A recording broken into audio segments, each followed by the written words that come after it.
Die Frage, worum geht es in dem Film, das spürt man doch, das weiß ich, das muss ich mir nicht definieren.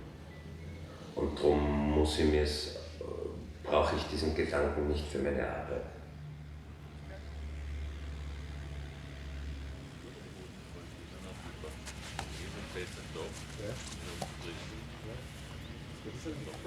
Und jetzt haben wir den Nebel noch im Film. Und zwar an der absolut idealen Stelle. Ist das nicht schön? Mhm. Nein, geht's Fuß, danke.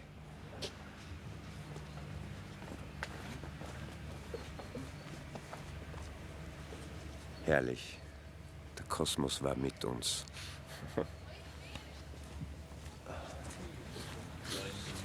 Haben Schocks gegeben. Ja? Morgen. Morgen.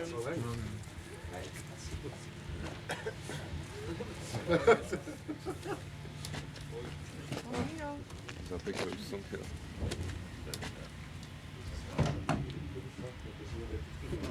Morgen. Martin. Morgen, Burschen. Ja, Revanche hat ja eine sehr schöne Doppelbedeutung. Das heißt einerseits eben Rache, Revenge auf Englisch. Und zweitens wird's aber auch im Sinn von zweite Chance verwendet. Gut, wir drehen die jetzt ohne dein Rauskommen, ja?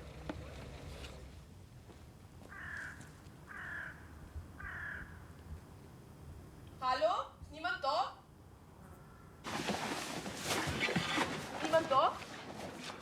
Hallo?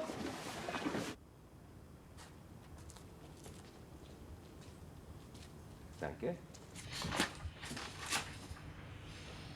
Du warst es. Was? Du hast die Bank überfallen. Bitte sag ihm nie, was zwischen uns passiert ist. Warum sollte ich? Versprich mir das.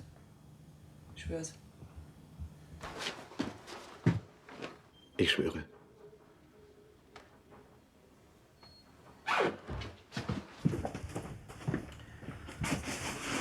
Und ich glaube, wir sollten uns nicht sehen. Ich meine, es war schön und aufregend und alles, aber ich glaube, wir sollten es nicht mehr machen.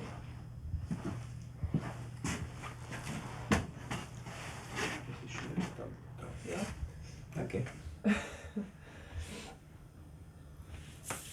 Wer ist das? Da mehr Zeit von dir. Das Foto nimm nicht sofort, sondern schau hin, wer ist das? Wer ist das? Gib dir mal eine Zeit von ihr, sagt er. Da mehr Zeit Und dann fang an, dann dämmert dir was und dann schiebst zu dir und schau's an. Langsam zu dir. Zögernd.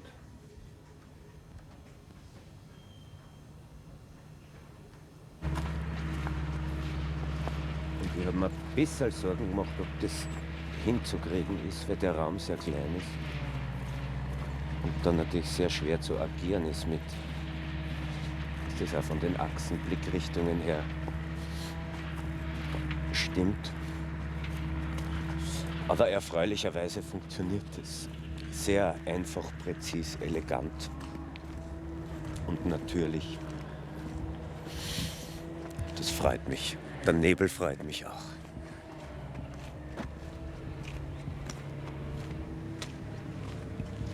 Ich habe nicht eine Methode.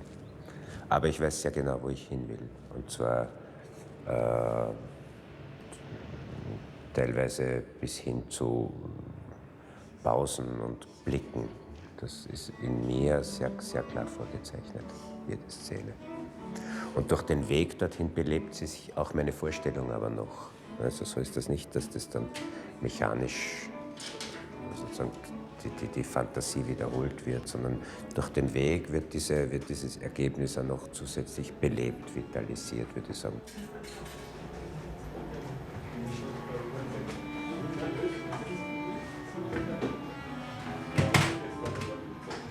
Was für Lösung? Der Alex arbeitet ja in einem Bordell als Mädchen für alles.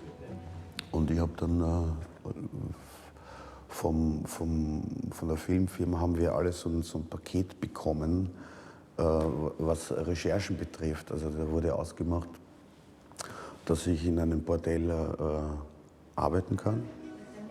Und das haben wir dann noch gemacht. Und alles andere waren Gespräche mit Götz und halt wie ein Goldgräber suchen in der eigenen Vergangenheit.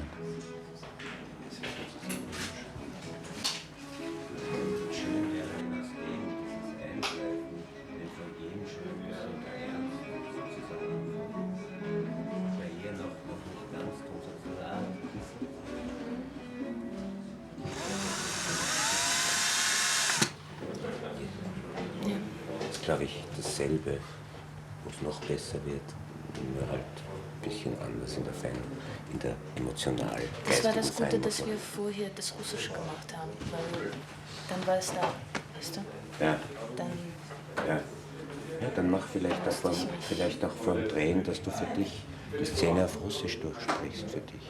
Oder dass ihr beiseite irgendwo eine Probe macht mit dem Dialog, wo du Russisch sprichst und du Deutsch. Ja?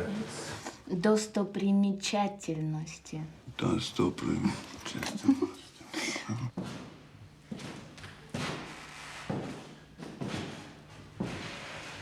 Der Cézanne ist einmal gefragt worden, ob er an Gott glaubt. Und er hat gesagt, nur wenn ich male. Und ich glaube, das hat damit zu tun, dass er nämlich in der Konzentration auf die Sache, aufs Bild, auf den Mont Saint-Victoire, auf die Farben, auf den Pinsel einfach sich selbst vergessen hat und damit in einem viel größeren Zusammenhang agiert hat. Und dieser größere Zusammenhang, aus dem herauskommt einfach die Intuition, die Präzision.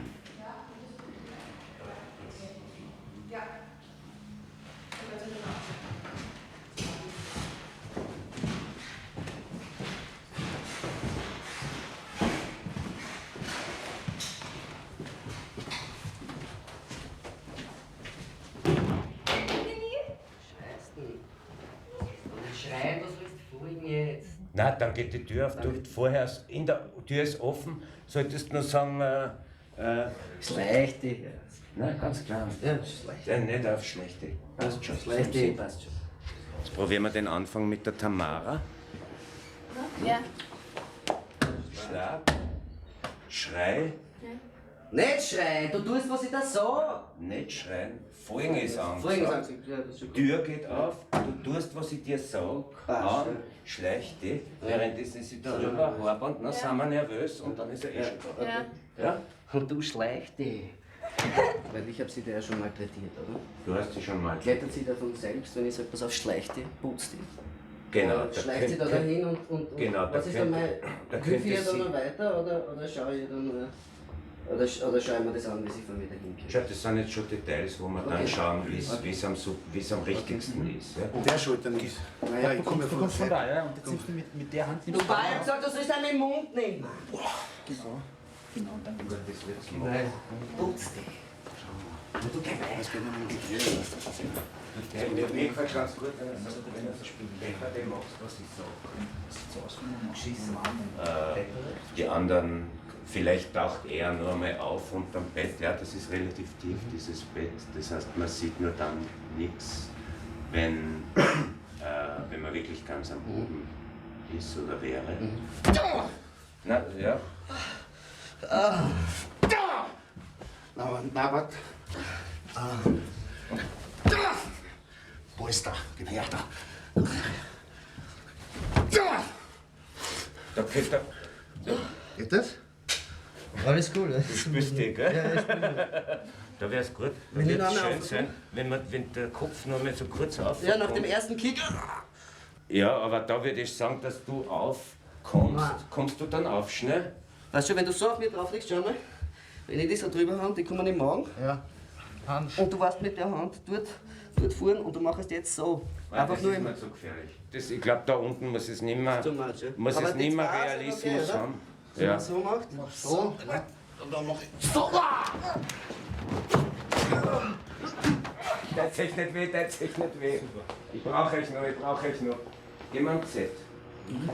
Schaut schon mal ganz gut aus. Kannst das Band dann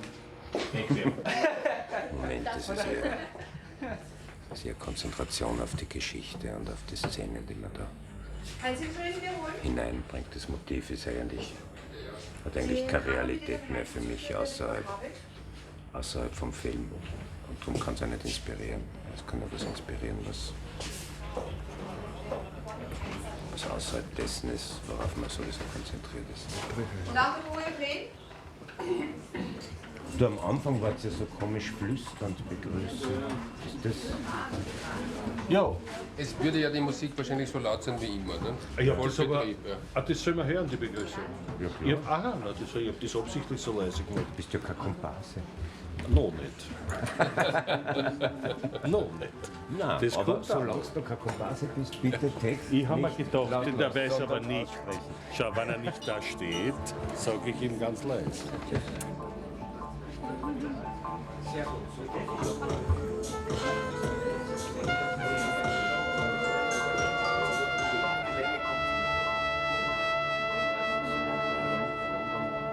Bitte Ruhe. So, am Anfang bitte für die nächste Probe.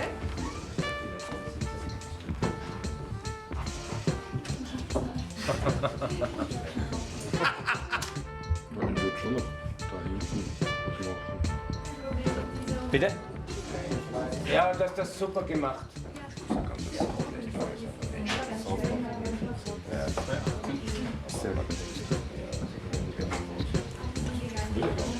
Super, Marianne. Ja, ja. Und wie ist es, wenn der Stammgast steht, so wie ich gestanden bin? Der ist kleiner, ein bisschen ruffiger als du. Am Anfang.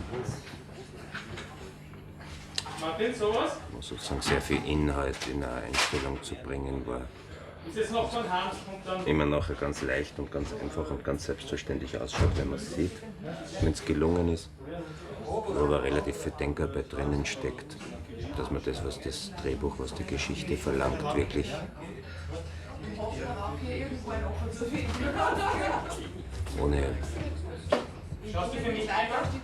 ohne zu schneiden, also entsprechend der formalen Grundidee vom Film präzise zu erzählen. So, Achtung, Ruhe bitte für eine Probe.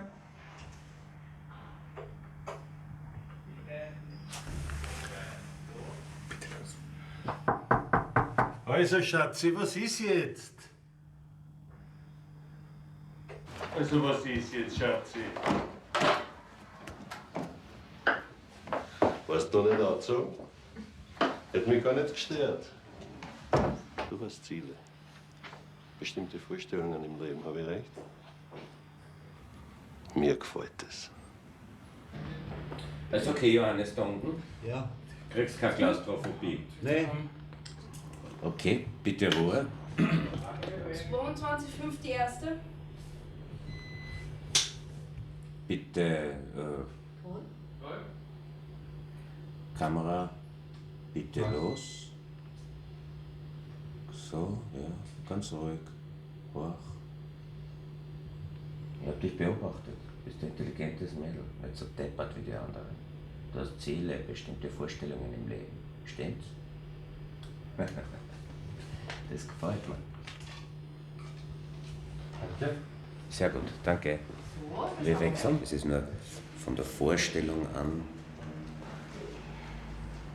beim Drehbuch, bei der Konzeption des Films, bis zum Zeitpunkt, wo man dann wirklich dreht, eine Einstellung oder eine Szene, da gibt es einen Freiraum. Das Ergebnis ist grundsätzlich sehr nahe bei der Konzeption. Aber in vielen Details ist es anders als vorher gedacht, weil eben die Wirklichkeit, die Realität, die Kraft auch dessen, von Orten, von Improvisation, von Schauspielern und so weiter, das dann halt modifiziert. Das ist eine Modifikation eigentlich. Das ist das beste Wort. Der Dreh ist eine Modifikation des Konzeptes, aber keine Veränderung. Wie schaut das aus? Geht.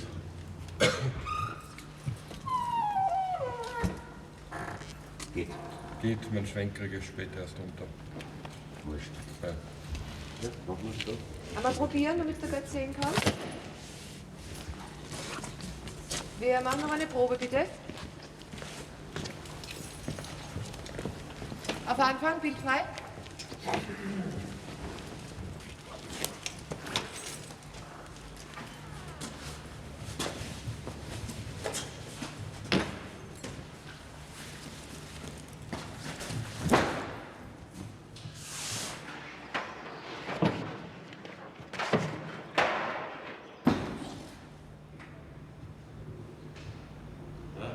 Danke aus. Ja?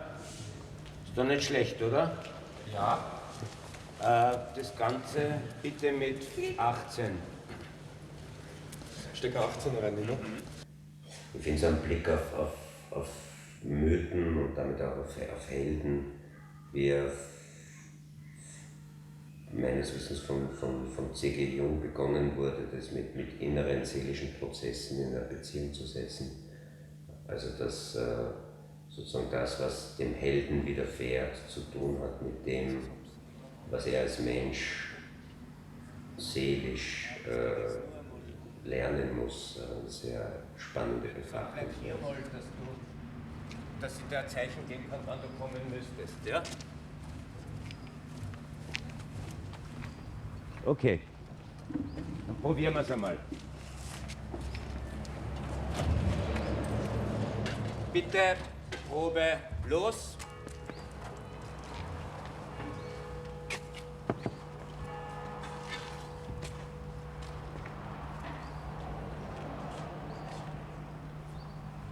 Na, sag das Richtige. Na, wo ist das? Also, über am Hauptplatz fahren, da hat's geregelt. Hinterm Auto vorbei. Hinterm Auto vorbei, oder? Ja. Kurbeln.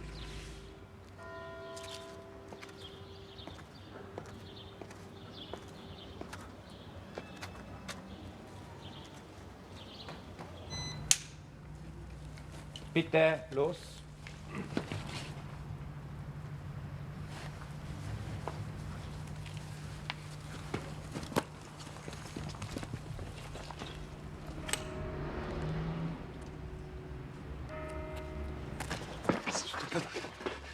Geh auf Boden.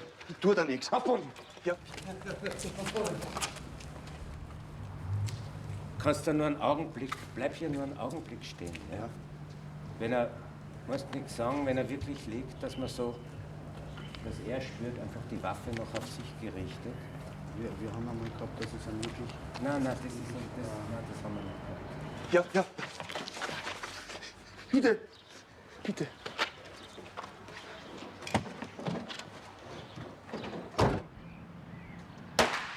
In eine Richtung schauen. Ja? Nach vor. Bin automatisch, Umschwerung vom Körper, sehr gut unterwegs. Waffe ist geladen, lasst einmal bitte im Holzer drinnen, komm nach vor. Also ja? ich habe mir zur Rache keine Gedanken gemacht, weil das Thema gibt's für meine Figur gibt es das Thema ja auch nicht. Er sinnt ja nicht auf Rache, sondern hat das Gefühl, Schuld auf sich geladen zu haben und muss jetzt irgendwie mit dieser Schuld umgehen. Bitte, es wird jetzt hier geschossen. Erstens nicht scharf, aber trotzdem laut. Vielleicht eher die Ohren zuhalten und da hinten weggehen. Das So, dann machen wir eine Schussprobe. Okay, bitte Ruhe. Bitte Probe los.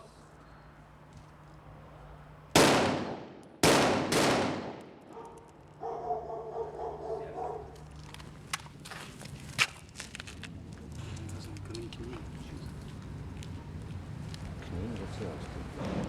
Ja. Knien geht sie aus, ja. Machen wir es im Knien. Ja, dann probieren wir das mal. Ha? Also er liegt am Boden. Auto fährt weg, zieht die Waffe, schießt in die Richtung. 3-mal habe ich gelernt, denen nach.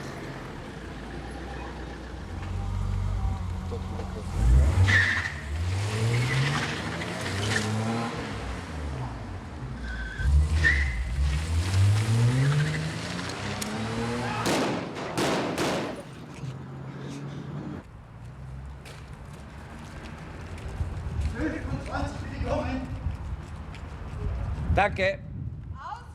Auto zurück. Ja, das ist irgendwie so ein Timing falsch. Ja. Er steht, glaube ich, zu weit weg vom Auto und er ist schon zu weit herum. Der Weg wird immer kleiner zwischen. Auf Anfang? Ja. Akkus vielleicht? Es war immer diese Konfrontation auch von Stadt und Land, dieser Gegensatz von die Energie des Verdienens, des äußeren Lebens mit so Motiven wie Wald und Teich und so und die Stille und auch die Gleichgültigkeit von Natur. Also das waren so ganz wichtige Motive für mich, den Film zu machen am Anfang. Mir scheint das kein schlechtes Anfangsbild. Also da hast du auf jeden Fall den Riesenbonus vom offenen Fenster für die Bewegungen. Ja, es ist ja irgendwie optisch richtig, dass der da so... Da schaut er gestrandeter aus, wenn es links-rechts ist. Ich hätte die von unten auch versucht zu machen, ohne Horizont quasi. Habe ich? Was heißt ohne Horizont? Im Hügel bleiben, im Gras. Ihr Gesicht sieht man nie, nur jetzt einmal ganz kurz vorbeiwischen, nachdem sie gestorben ist. Das filme ich alles von hinten, nie Gesicht. Das ist sozusagen das erste Mal, dass man es sieht, ist am Foto und dann ist Schwarzfilm. Okay. Und da hätte ich gern, dass am Tisch noch ein paar Fotos liegen, das Gesicht umgebend, die sozusagen diese Situation hier per Polizeifotos. Das nahe Foto nimmt er dann. Der Robert dann sieht. Also das ist trägt er mit sich herum. Trägt er mit sich herum.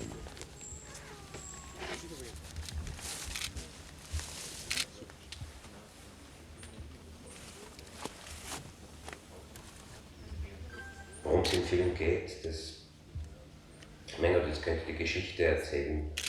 Das habe ich 796.000 Mal machen müssen in den letzten 2 Monaten und je öfter man es macht, desto sichtbarer wird für einen, dass es auf die vordergründige Geschichte hoffentlich nicht wirklich ankommt, sondern dass jede Geschichte, jede gute Geschichte oder jeder intensive Film einfach eine Kraft hat, die über die Geschichte hinausgeht.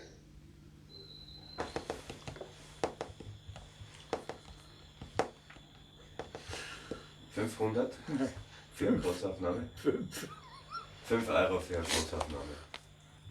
Ich drehe keine Großaufnahme in dem Film. Ich habe mir gedacht, du drehst eine große Zigarette. Das mache ich. Ich drehe mir Zigaretten, aber keine Großaufnahme.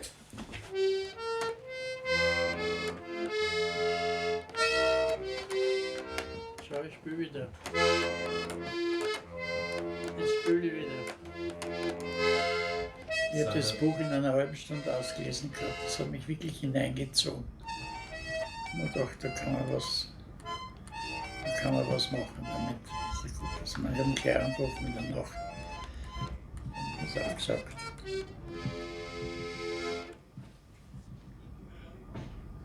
Vielleicht wird es ein Kultfilm, wo alle Leute an sich Knöpfelharmonika kaufen und spielen dann und lassen sich im Blutdruck messen. Das weiß man. Das geht schon. Gib schon her. Ist ja früher gegangen. Ein bisschen grantiger könnte der Anfang sein. Aha, gut.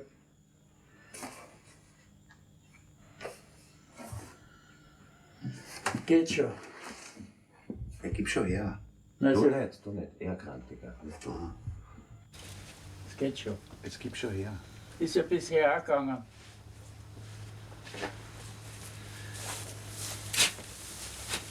Du bist froh und setzt dich.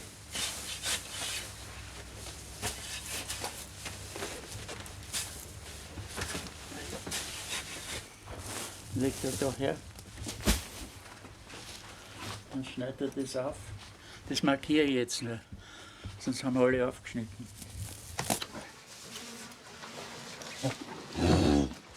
Ja.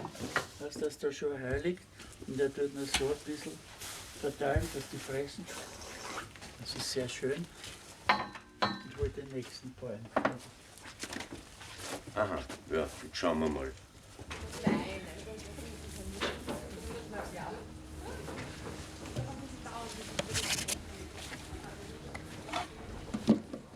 Martin, machst du Double?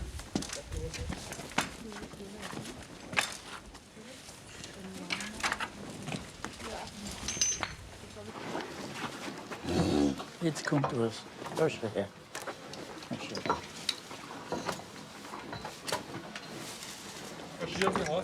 Ja. Werner, optimiert noch die Szene. Nein, ich glaube, dass alle Figuren sehr stark sind, nur haben sie ganz andere Probleme.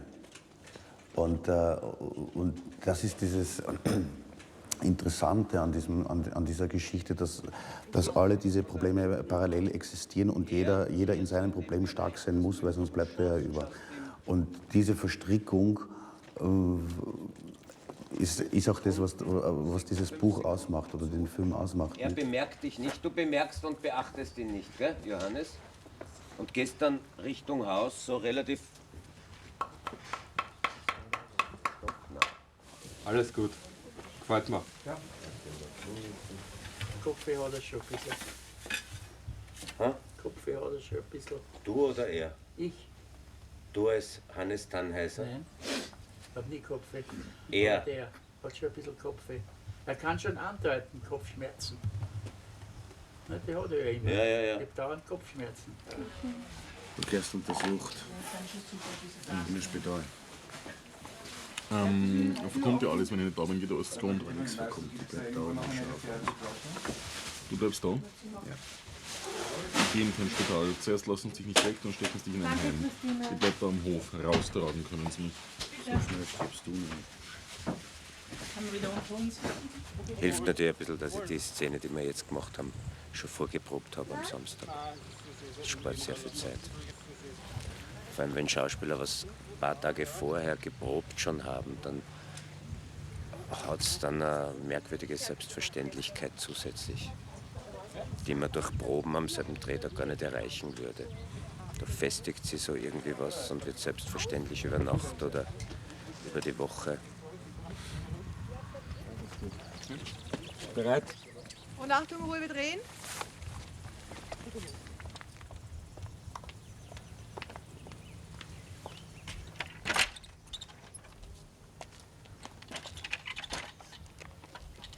Boah!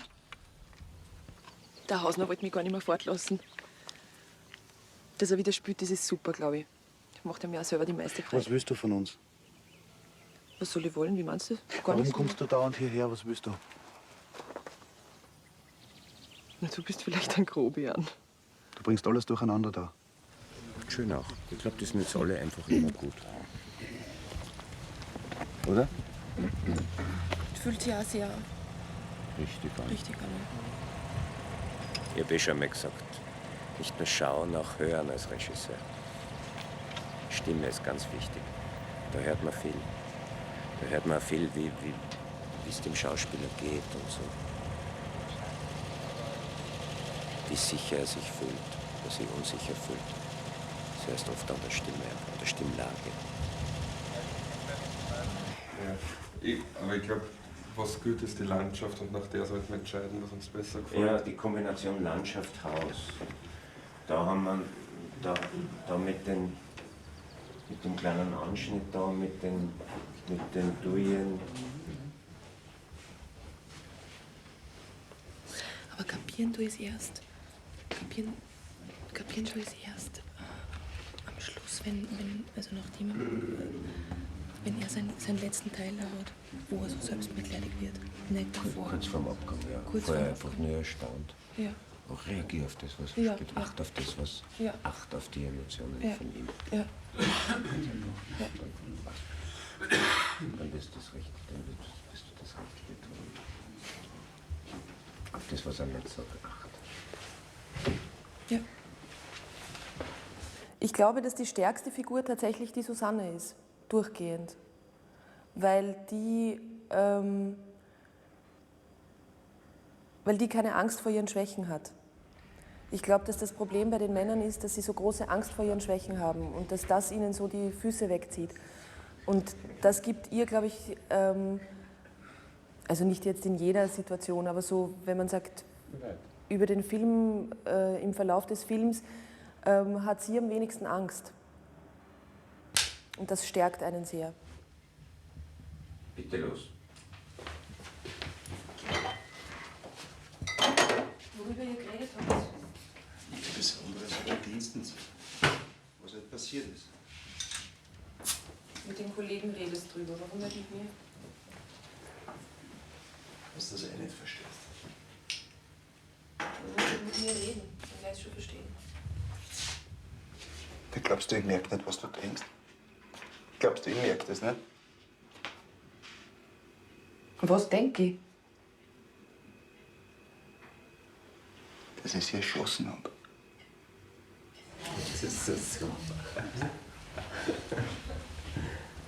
Also ich muss ehrlich sagen, es war irgendwie beglückend, weil der Götz ist so ein genauer, sinnlicher Beobachter und Wahrnehmer, dass der also man kann ihm eigentlich nichts vormachen. Er hört sehr wohl, was stimmt oder wo sich irgendwas hinter einer Maske versteckt oder so und hat versucht, eben diese Masken abzuräumen, schon im Vorfeld mit Proben und so. Also wo wir versucht haben, wirklich zu Ursprüngen zu kommen, also zu einem wirklichen Gefühl zu kommen, zum Kern zu kommen.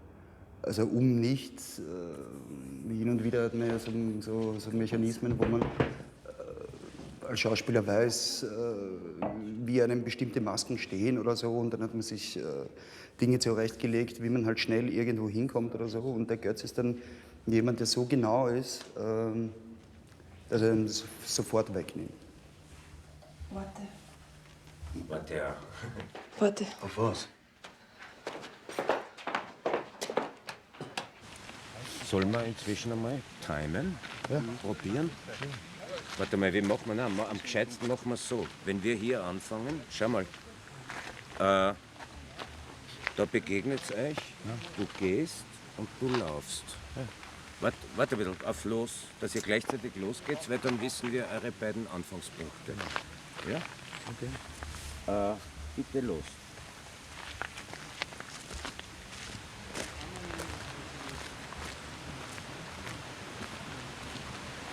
Stopp! Machst du eine Markierung? Danke. Jetzt können wir probieren, ob das auch klappt. Grüße. Warst du nicht dabei, wo ich gesagt habe, einen schieren Farbenfilm machen wir? Ach so, das Schier. Wenn wir vor dir herlaufen, ist er schön und interessant. Ja? Das Schier ist Farbe.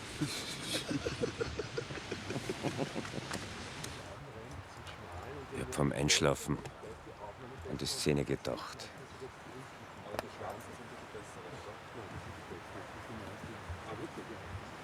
Dann habe ich dem Schlaf und dem Kosmos überantwortet, dass sie mir da gute Einfälle bringen.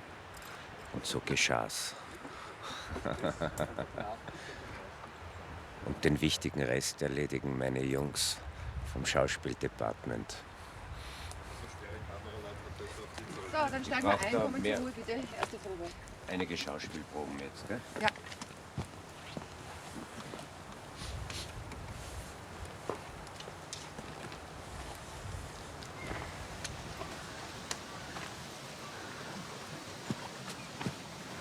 Grüß dich. Servus. Wie geht's mit dem Raufgehen? Mir? Ich hab, Auf ja, die Bank rauf? Ja. Der Impuls funktioniert. Ja, Ein bisschen bisschen stelle ich es gell? noch her. Ja. Ja. Aber das ist so eine Intimität dann plötzlich auf der Bank. Ne? Also man geht quasi in so eine Intimität hinein. Ich glaube, du musst ihm ein bisschen freundlicher kommen von Anfang an. Mhm.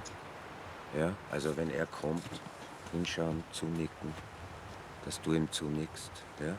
Dass nicht er der ist, dass du ihm die Nähe gibst, die ihn dann dazu führt, dass er herkommt. Wenig aufregend, stimmt's? Nichts los verglichen mit der Stadt. Ah, ist schon in Ordnung.